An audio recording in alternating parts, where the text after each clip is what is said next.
Welcome back, honors. All right, so first virtual lesson, flipped lesson, all that fun stuff. You know, the thing we've been doing all year, right? So coming back from Easter, I hope y'all had a great, restful Easter break. I hope y'all went ahead and viewed the last flip that was really, more than anything else, just an introduction to the alliances and how that's going to be a major player in this world war, right? This great war that's going to break out from 1914 to 1918. And again, remember, in this kind of section of the unit, we're kind of looking forward and looking back and looking forward and looking back because you kind of have to. Because you're talking about 8 or 9 major countries and their involvement in a war that's going to rip Europe apart. More cataclysmically more than any other trend that we've talked about so far. We talked about a lot of crazy stuff. We talked about the Romans taking over most of continental Europe. Still, this is going to be crazier than that, right? And it's all going to be condensed into 4 years. We talked about the Industrial Revolution and how that completely changed life coming out of the 1800s. And still, this is going to be crazier than that because it's a product of it. Now people are efficiently learning how to make underpants, but then also efficiently learning how to make weapons that kill more people at once. We're talking about like all kinds of other concepts. Napoleonic War, it's going to be crazier than that. It's going to be crazier than the plague. It's a very intense thing, right? And so we started talking about the alliances briefly when we started talking about the League of Three Emperors. Now, if you don't have that already, go ahead. It's right here and circle it, highlight it. It's the first attempt at these alliances, especially started by your boy Otto von Bismarck. Now, Otto von Bismarck, when he starts this League of Three Emperors, as we already know because we talked about it already, it's going to crumble because he's going to get fired by Kaiser Wilhelm II. And when he gets fired, that alliance system dissolves because Russia could not agree with Austria in ways to govern the Balkan states. Now remember, there's another very important word right in here, Slavs, okay? Slavic people. We'll come back to them again a little bit later, but you do need to know that there is historically multitudes of ethnic groups inside of Europe. But you got 2 particular ones if you want to kind of create 2 umbrella terms. You've got Western Europeans, which includes like Germanic peoples, or like the Romance, Latin-based people, or Italians, French, Spanish. You've got like the Anglos, of course. A part of all those that I just said are Western Europeans. But then you have Slavic people, or Slavs, S-L-A-V-I-C, and that includes your big boys like Russia, and then the Ukraine, Latvia, Estonia, Lithuania, not Romania. Do not tell a Romanian that they're Slavic. They'll get very upset. I used to work with one in a restaurant. She used to get very, very mad if I assumed that. But Bulgaria, and most of the Balkan areas, okay? So you just need to know that Russia, being a big Slavic country, wants to support all these other Slavic countries, the little small guys, and a big one's going to kind of come up to the top eventually called Serbia. But we'll get into that later, okay? So now look, you have to understand these alliance systems are going to get real crazy real fast. All made in the pursuit of supposedly backing up one another in hopes of avoiding large-scale war one day. But the problem is that, like what we talked about in the very beginning of this unit, the late 1800s and the early 1900s indicated that these governments really had no intention of preventing a war because the people of Europe had already been at war in a lot of different ways, both internally and externally, and then also that Europe was primed and ready for war. It wanted it. Its people are going to literally cheer in the streets when this war breaks out. But the first big alliance we got to talk about, now this is where stuff's going to get confusing.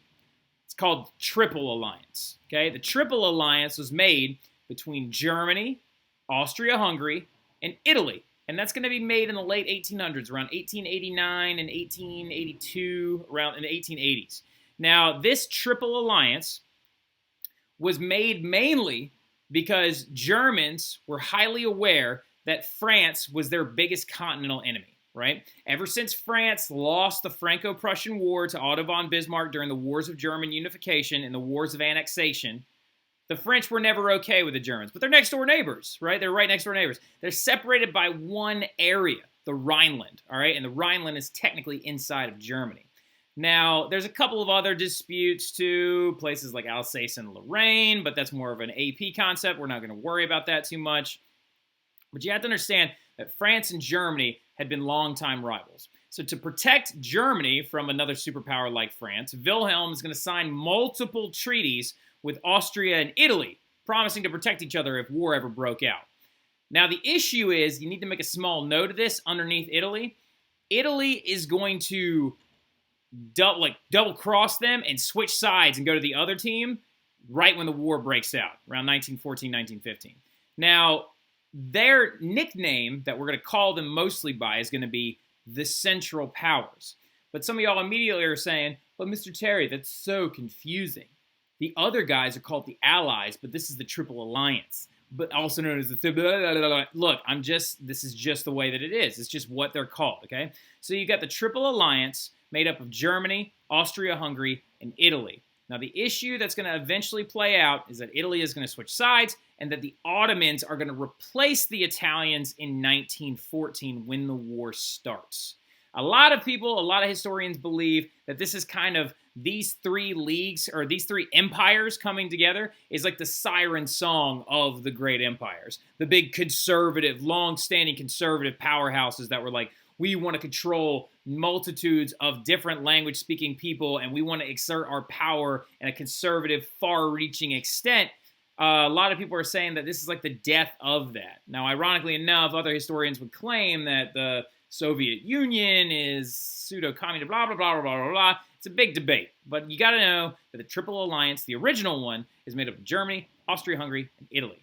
Just for a little while, though, okay? So, going forward, though, then you have another one. Got the Triple Entente, all right? So now we already talked a little bit about the formation of the Triple Entente or the Entente Cordiale a little bit earlier, all right? When we talked about this, you got to understand that before we talk about this, you got to understand that an Entente is an informal agreement, all right? An Entente's kind of like a handshake, if you will. It's kind of like a look. It's not in writing, but if something ever goes down, I got your back. Now, between the countries that's going to form this is going to be France, Russia, and Great Britain. Now, ironically enough, this Triple Entente was never officially formed, mainly just because they were actually like, France allied with Russia after the League of Three Emperors, that's what the LO3E stands for. France allied with Russia after the League of Three Emperors when they chose to leave it because France realized that having a far-reaching, huge, massive Russia on their team in case anything ever happened with Germany was going to be both geographically beneficial as well as militarily beneficial, okay? Now, France is then going to ally with Britain in this thing called the Entente Cordiale, which is like, oh, we agree to help each other if one of us ends up getting into war, a massive continental war with one or the other. Now, this was really weird because remember Napoleon back in the day? He hates the British. The French were never big fans of the British. But the French saw one remaining superpower on the table, and they were like, look, if we're going to be allies with somebody, let's be allies with Great Britain, because we're both geographically close to one another, and we both, pretty much oppose the idea of a strong, dominant Germany taking over the entirety of the continent of Europe. And then Britain is going to ally with Russia. So this was kind of weird, right? It went France to Russia, and then France to Great Britain, and then Great Britain to Russia, which created this little three-way group called the Allies, known as the Triple Entente. So this is the alliance system that's going to get set up in Europe. Now, if you want, I would highly suggest that you do me a favor and screenshot this right now. Let me go ahead and make my best, there you go. All right, this is a good little graphic organizer that I found online that shows you the overlying alliance systems. Now, some of y'all immediately are like, wait a minute, who the heck are Bulgaria, Serbia? Who are they? They will come up later. But you need to know that the Allies supported Serbia through Russia, and that Austria-Hungary and the Ottomans had claims over places like Bulgaria, as well as places that's going to come into play later on, called Bosnia. All right, so now, anyway, which you know of these places already. You took map quiz on map quiz on map quiz on map quiz about these guys early in the year. So getting further into it, as you can tell, though, right, we've got these major alliance systems that were created. This one in 1914 that's going to pop up. These guys are going to eventually cut tail and run to this side. But look, see, France and Russia together in 1894, and then then France and Britain in 1904, and then Russia and Britain in 1907. So you can see how these kind of alliance systems are going to get kind of messy but it's also leading to a dividing line in Europe being called, and it's like, this is our side versus your side, and this is kind of already showing you that for years in advance, this war was seen on the horizon. Now, ironically enough, everybody thought it was only going to take a couple weeks, but they were very wrong. So this is another one. If you want to go ahead and take a picture of this, a little screenshot of this one as well. Let me just go, or let me give you one of my other ones, hold on. Josie, come here. If you want to take a screenshot of this, come here, Josie. Josie, come here. Josie, come here. Come here, good girl. There you go. Now just look at hey, look here. There you go. So she was just teaching you that, if you wanted to take a screenshot of it looking like that. Now, anyway, so this is a map aid as well, and this will kind of help you for remembering the alliance systems in Europe going into this war. But as you can tell, this is just like a very, very big, ripe fruit for a huge war right now. So going forward, the next big cause that we're going to get into, though, is the overarching cause of militarism, all right? So militarism is a hard thing to explain, but you got to understand that militarism is a new concept that's going to be kind of loosely related to nationalism as well. Militarism is all this idea of glorification of your military, okay? Now, you got to understand that economic competition and the Industrial Revolution had fueled a lot of tension between countries in the early 1900s leading up to World War I. Things like money, arms, weapons, their military, colonies are going to fuel this competition between countries. Now, this is then going to promote this concept known as militarism, which is the glorification or the building up of one's military. So once you start building your militaries up and you start growing them at excessive rates and you start getting these massive militaries, because it's providing, one, jobs for people, two, it's providing a national sense of defense, and three, it's providing a national sense of security now that you're economically competing for things like colonies and land and other like foreign areas like Asia and Africa. This militarism concept or glorification of your military is building up that tension because you have a military ready to fight a war, might as well go fight one. Again, though, you have to understand one of the biggest culprits of this whole thing, Germany made their army humongous. Now, theirs was absolutely huge given the size of their brand new country that wasn't even a country until 1871. But if you had to look at the powerhouses in the area, the two biggest land armies in the world leading up to this are going to be Russia and Germany. Now, Russia, though, everybody was like, they're spread out all over the place. They're huge. It would take them forever to mobilize an army, right? It would take them forever. By the way, that's another key thing real quick, too. You should jot that word down. Mobilization or mobilize. To mobilize your army means to prepare them for war, to bring all of your recruits to one central location so you can then divide them up and then fight a war systematically, right? You don't just say, all right, war. You mobilize your militaries first, okay? Now, with this militarism concept, this is going to have a huge military aspect. It's going to grow the militaries of these countries leading up to this war. So mobilization is going to become a key thing. Like leading into this war, just to give you a heads up, a big thing that went down was this concept that Russia, they're too big, they're going to take forever to mobilize. They actually mobilized much faster than people realized. And it actually led to this war being a two-front war, which we'll talk about that later on. Now, another big aspect of this militarism thing is you got to understand this is this new industrial military that's growing. It's not the old military anymore where your troops used to wear these fabulous outfits like these grand grenadiers that used to come from Germany would have these tall hats and these big coats. Like, for example, in the American War for Revolution, what did we call the British? The red coats, right? That was the old way of military. This is a new industrial military because things are changing. Inventions like the Maxim gun are going to be products of the industrial era that are going to forever change the face of war. And this new industrial military style is going to be taking over. Now, speaking of, this again plays into militarism because now the Industrial Revolution is pushing the advancement of the military because you can now make weapons cheaper, faster, and more efficient. So the big one, though, out of all of them has to be the Maxim gun, okay? It was invented in 1884 by a guy named Hiram Maxim. And I know y'all are like, man, he's been talking about this gun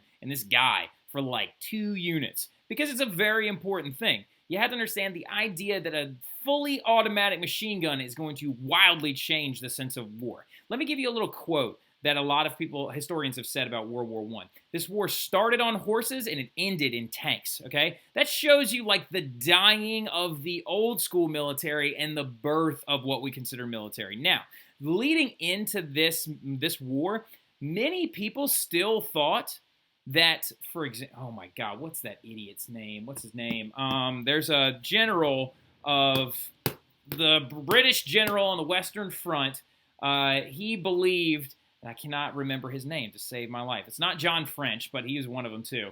There is a, oh, got it. Okay, so it's Douglas Haig, all right? Douglas Haig was one of these old minds of military. He had campaigns in Africa and did all this other stuff, and he thought that the cavalry, a large charge of men on horseback, was still going to be the thing that won wars, and he was so wrong. So wrong. The war is going to just change completely through this militarism and industrialization process, okay? Now, the only drawbacks to some of these early industrial inventions that are going to be used for war are things like, you know, the Maxim gun is heavy. It used to, the first models had to be transported with wheels attached to it. It jams a lot. And another really weird thing about it is this thing called a water jacket. Now, if you look at this gun right here, you see this big barrel on the end of it? That thing's actually full of water, all right? So, and it's full of water because the gun would overheat. You have to understand how a machine gun works. So when you pull the trigger on a machine gun and you hold it down, it keeps firing until it needs to be reloaded, okay? And we're talking 600 bullets per minute, okay? That's 10 bullets a second. That's one Mississippi. Like, you're talking about a ridiculous number of bullets being let off. So what's happening is when that bullet, when one explodes in the chamber and sends the bullet out the barrel, the gas, the expanding gas from that gunshot, which used to just be vented out the front of the gun and other seams in the back of it towards the firing person in general, now they're creating this compact barrel so it sends the gas backwards, which throws the firing pin back, and a spring underneath ejects that old cartridge and then loads in a new one, and here comes the firing pin back again to go, wow, and it just does it again. And so it's going, and it's just doing it over and over and over and over again. Now, this generates a lot of heat, okay? Now, one of the big cumbersome things about it is if your gun overheated, the barrel could warp and it would make it useless, right? So they put these water jackets on the end of them. Now, the water jacket was used to help cool down the barrel, but if you ran out of water, if it all boiled off the end of the gun, you had to unfortunately pee in it to like keep it from warping even further. There's a lot of random pee in World War I. I don't know where it comes from. Well, I know where it comes from, but anyway, moving on though. So the Industrial Revolution was changing warfare as we knew it, okay? You've now got locomotives that are going to be able to bring supplies to the front lines quicker, faster, and that also includes more men. Now, of course, this isn't going to get really, really kicked up until later in the war, like 1916, when like the railroad tracks are going to be laid going towards the front lines. But still, you understand what I'm saying. Mobilization became much faster because you now have these moving locomotives, these steam-powered locomotives. You now also have this bad boy, the electric telegraph, right? The electric telegraph was actually originally invented by a guy named David Atler, and I don't know if y'all have ever heard of him, but Samuel Morse is going to be the guy that invents this model, and he invents Morse code. And these telegraph lines can be laid for miles, and they would actually communicate at a much faster rate. So instead of sending long postal messages, now you could be like, and you could like send messages very, very quickly. So this is going to create even more ease of mobilization to prepare yourself for war. Now, when telegraph lines would get cut, they would use messenger pigeons. Messenger pigeons, though, the type of pigeon that was originally used to be a messenger pigeon, most of them are actually now, I believe they're all extinct, because in World War I they used them so much and tried to train them that they just eventually like shot all of them as they were flying through the air. Now, anyway, then another big one you got as well is steam-powered locomotives. Or not locomotives, excuse me. Let's try that again. Steam-powered ships, okay? So steam-powered ships are going to be a major game changer. Major game changer. So much to the point that it leads to this giant naval arms race, okay? Now, this event in history, if you want to look it up further, is called the Anglo-German Naval arms race, okay? The Anglo-German naval arms race. Let me make sure I said that right, but I'm pretty much absolutely positive. Anglo-German arms race. Yeah, the Anglo-German naval arms race. So this arms race was mostly for sea dominance. Now, it was all started by this one boat.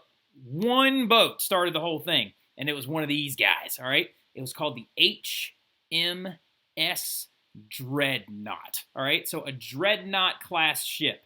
Now, a Dreadnought was the first name given to this very first new model of ships. So the very first Dreadnought was named Dreadnought. That's why all Dreadnoughts were called Dreadnoughts. But Dreadnoughts, because knots are the speed at which a boat moves through the water, nautical miles per hour, and then dread as in it's striking fear into their enemies. So as you can see, it's steam-powered, it's fully iron, and it's got these giant guns on the front of it. So it is now a fully mechanized, steam-powered ship that can shoot things from over a mile away. This is ridiculous. It's pretty scary when you think about it.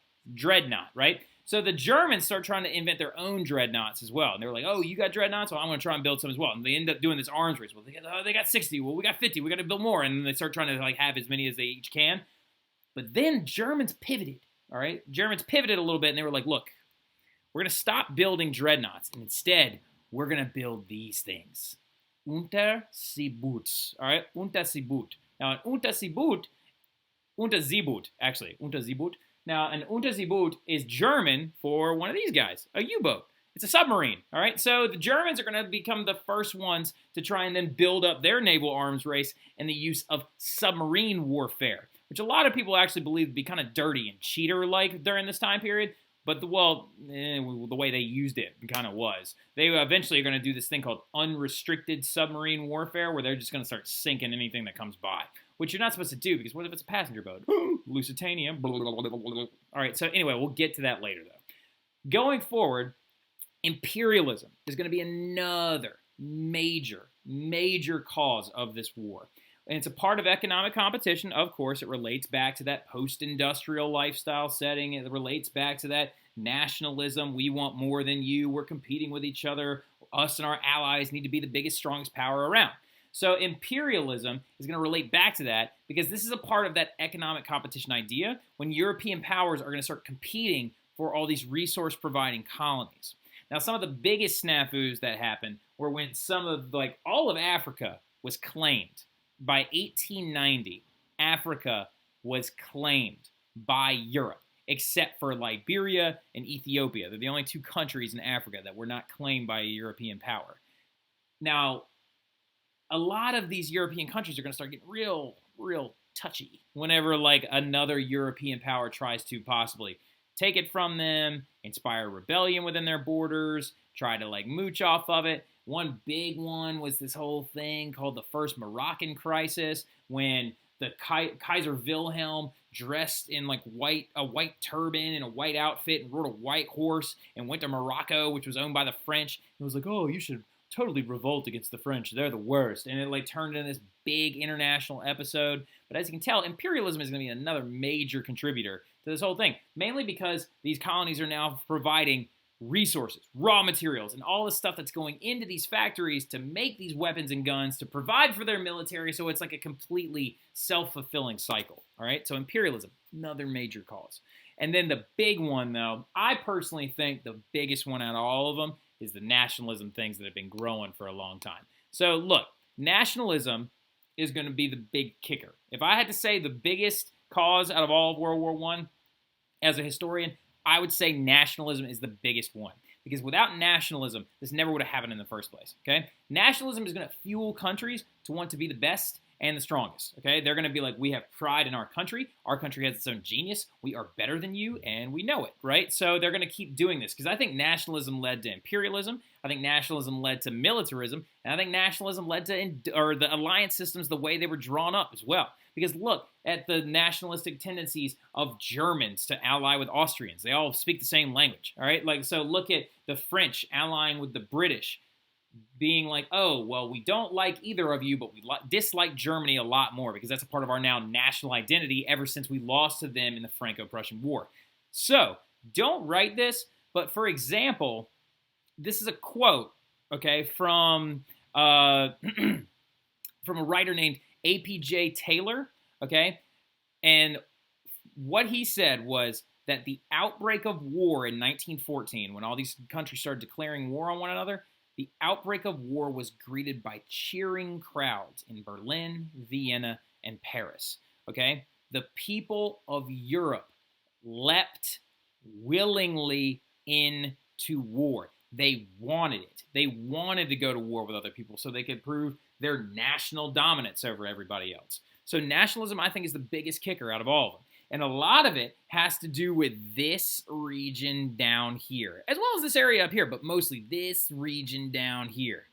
Because that right there is the Balkans, all right? Now, we've talked about the Balkans a bunch of times, and you're all like, oh, well, no, I know where the Balkans is. That's where, like, Greece and all that stuff is. Well, this stuff in the light tan area, except for Romania, don't tell a Romanian that they're Slavs, but all this area is controlled by what are known as Slavic people, okay? Slavic peoples have historically lived in this area for thousands of years. Now, they never were independent countries leading up to this point.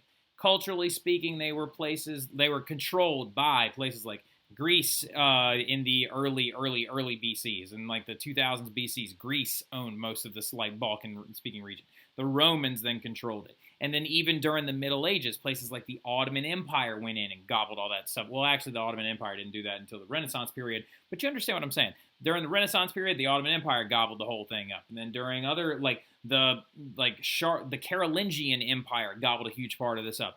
But the Slavic people had begun to identify themselves as Slavic people, and they wanted their own countries. They were tired of living under the rule of Austria. They were tired of living under the rule of the Ottomans. They were tired of living under the rule of all these other people while they're watching the Germans create their own country, and while they're watching the Hungarians get to have a dual ownership of like the Austro-Hungarian Empire, while they're watching places like Greece in the early 1800s liberate themselves from Ottoman rule. So they believed in this concept known as Pan-Slavism. And Pan-Slavism is this idea, it's a belief that all Slavic people should unify together and defend one another, right? This is incited by nationalism in the late 1800s, and many South Slavic nations were oppressed by people like Austria-Hungary and the Ottoman Empire. And when I say oppressed, I mean they were just taken over. Like they were owned by, they were kept in check. Now, who's the big Slav country? Russia. Remember that. If you want a couple of examples real quick, let's write them over in the sidebar of your notes. Examples of Slavic countries include Serbia, Bosnia, Russia, and put a little big star next to Russia because they're very, very important, okay?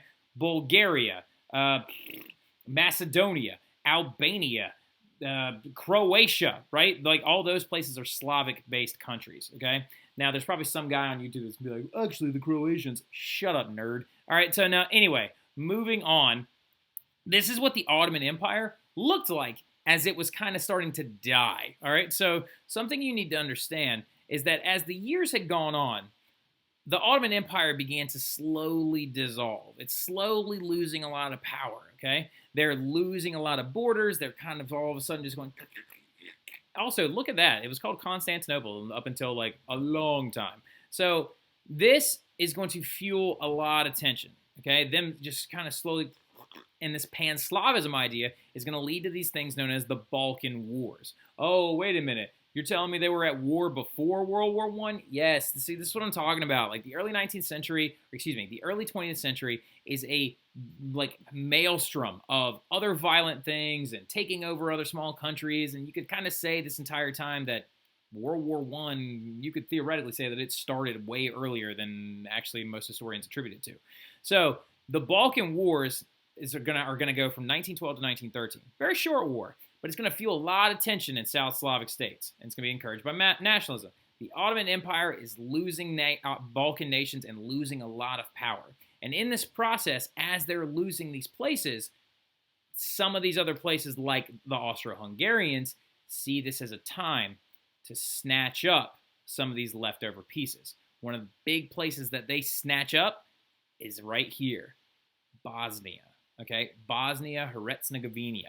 Now, really quick though, we're just going to call them Bosnia, all right? So in Bosnia, something you need to understand is that there are a lot of people that live in Bosnia that do not consider themselves just Bosnians, okay? Bosnians have a lot of Serbs inside of it. Serbs come mostly from this place culturally known as Serbia. So this is what the Balkans are going to look like after the First Balkan War in 1912. Okay, so Bulgaria is going to end up being its own nation. Greece, Albania, Serbia, Montenegro, Romania. As you can tell, though, Austria-Hungary still owns a ton of Slavic-speaking, culturally Slavic people. The big one being Bosnia. Now, Serbians are the ones that are particularly mad about this because they're a new country, right? They're fresh on the scene. They've only been a country since the late 1800s, and they're like, you know what? We fought against the Ottomans. We did all this stuff. We liberated ourselves just like the Greeks did. You know, we should be able to control all of our own people. Why do the Austrians get to take Bosnia, which has a lot of Serbs inside of it? Even though, ironically enough, today Bosnian and Serbians don't like each other that much, but that's still not the point. All right, so a lot of historians are going to refer to the Balkan states as this place called like the Powder Keg, okay? Now what a powder keg is it's right here, okay? Powder keg is a container or barrel full of black powder, okay?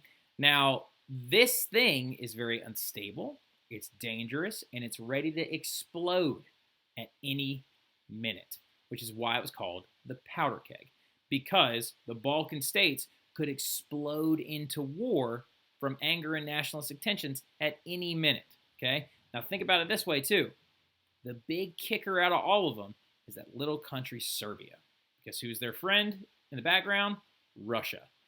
And if Russia likes Serbia, if Serbia tries something in Bosnia, and then Austria hates Serbia, and Austria invades Serbia, then that means Russia's going to invade Austria. That means Germany's going to invade Russia, and that means, as you can see, this alliance system is going to come crashing down, and all these causes are going to come crashing down, and the continent of Europe is going to get sucked up into World War I, all right? But we'll talk about what happened that made Serbia go into Bosnia, which made Austria attack Serbia, which made Russia attack Austria, which made, and all, et cetera, et cetera, et cetera. We'll talk about that in your next lesson, which we'll get into over the weekend, okay? What your assignment is today, and the weekend lesson is not going to be a super long one. It's just going to be about the assassination of Archduke Franz Ferdinand, which is one of the best events in history. It's actually a little bit overhyped, but still, it's a good one, okay? So after this, what you're going to do is you are going to go ahead and start reading Chapter 1 of All Quiet on the Western Front, okay? So in the book where we're getting started,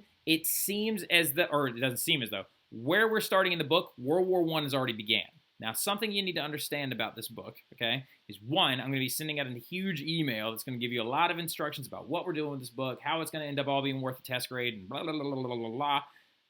It's going to be awesome. I can't wait. It's one of my favorite books ever. We're going to have discussion groups and a discussion board, and we're going to, like, meet up and talk about it at certain times. We're going to have, like, little small groups that we can do, blah, blah, blah. It's going to be awesome. It's going to be great. I can't wait.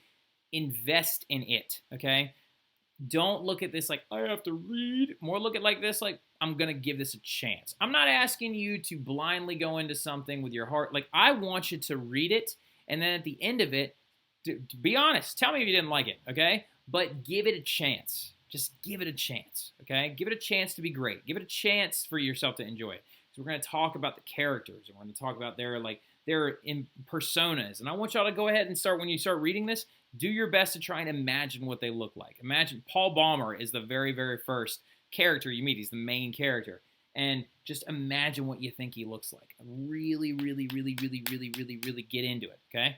So we're going to go ahead and get into all that stuff. And I'm going to also go over like how to pronounce some of their names because they're all Germans. And for the very first time, you're going to be reading a story from the German perspective instead of from the American one, okay? So where we're leaving off right now is the Powder Keg. Tensions in Europe are high. Where everybody's about ready to like leap into war at any moment. They're like, let's go war, which is never a good thing. But we'll get into that stuff later. I'll talk to you guys tomorrow or over the weekend or whatever. Check your email regularly. We'll talk about it. Get excited. I'll see y'all later.